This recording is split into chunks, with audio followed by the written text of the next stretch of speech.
Fair Use Daily Reflections. This is a book of reflections by AA members for AA members. December 21st. Listen, share, and pray. When working with a man and his family, you should take care not to participate in their quarrels. You may spoil your chance of being helpful if you do. Alcoholics Anonymous, page 100.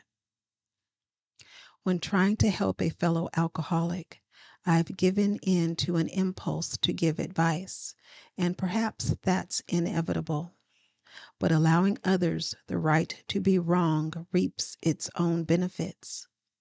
The best I can do, and it sounds easier than it is, to put into practice, is to listen, share personal experience, and pray for others.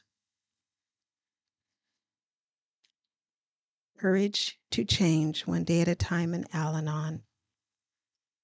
December 21st. In a meeting, I heard someone say of steps 8 and 9, I made the list of people I have harmed, and I put myself at the top of the list. This had not occurred to me. Somewhere in my past, I got the message that to think of myself first was wrong, that it was my duty to care for everyone else. As a consequence, I was never ready to take care of myself and so became a burden to those around me. Have I harmed myself? Of course I have. That is ultimately what I am trying to recover from. In fact, improving myself is the only real action available to me. Now I know that to take responsibility for myself is the first thing I must do to make the world a better place. Today's reminder: being true to myself is one of the greatest gifts I can give to those around me. Perhaps I will inspire them to do the same, perhaps not. Why should others bother to follow my example if I can't take care of my own affairs? To give advice to others is to intrude. To give advice to myself is to grow. There's a quote from Ralph Waldo Emerson, and it reads, most of the shadows of this life are caused by standing in one's own sunshine.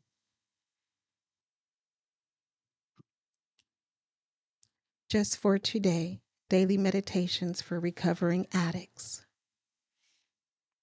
December 21st. Acceptance and change.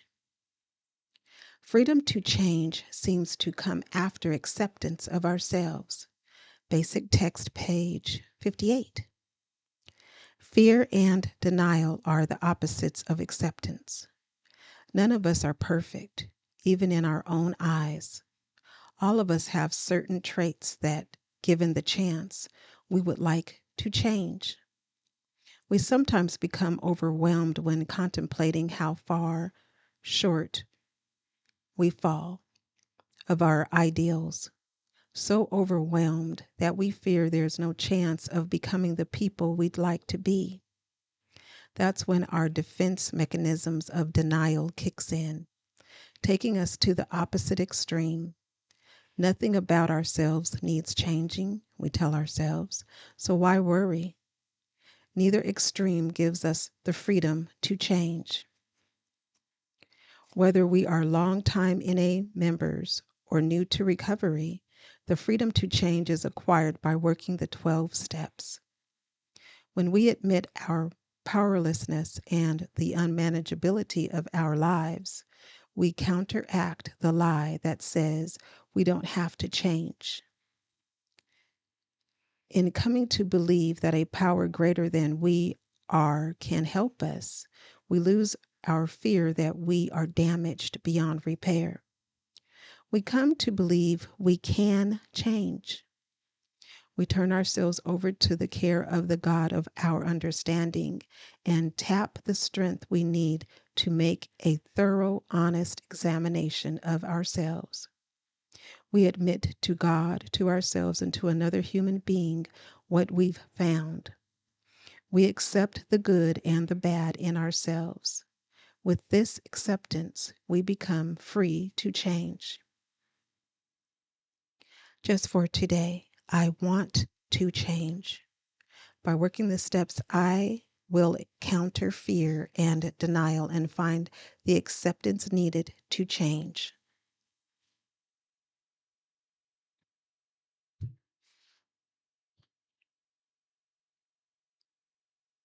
Day, Emotions Anonymous, December 21st.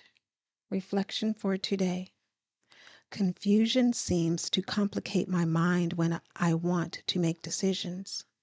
My higher power is there to help me sort out what is most important right now. And I also have a program to help me. Am I using it?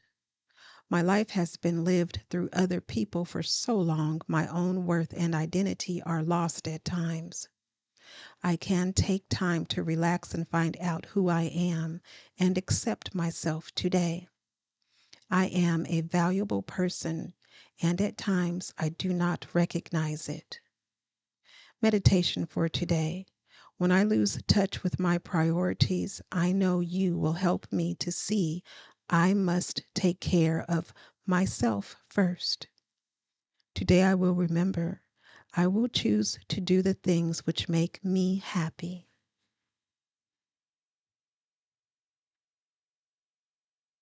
Strengthening my recovery. Meditations for adult children of alcoholics, dysfunctional families. December 21st. Stuck grief. Grief is loss that is stuck beneath denial, willful forgetting, and the fear of being perceived as dramatizing the past.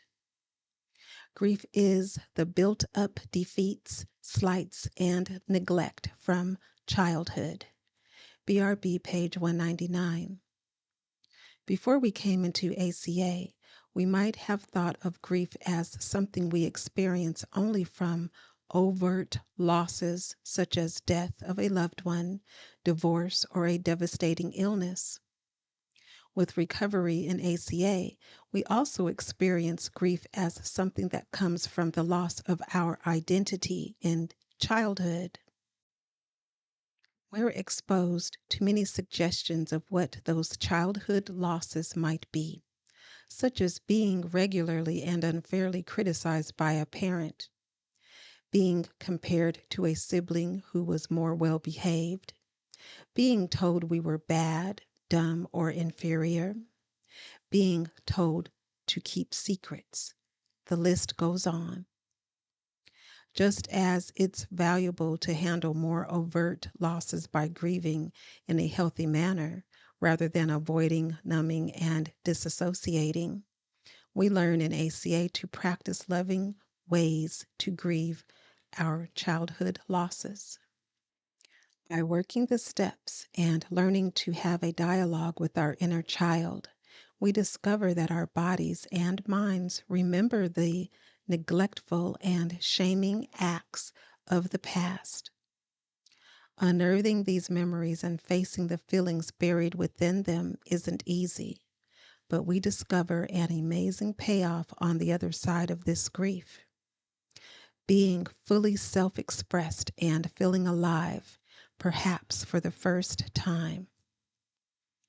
The affirmation reads, on this day, I will be aware of and focus on one of these losses I experienced in childhood and practice a loving and compassionate way to grieve that loss.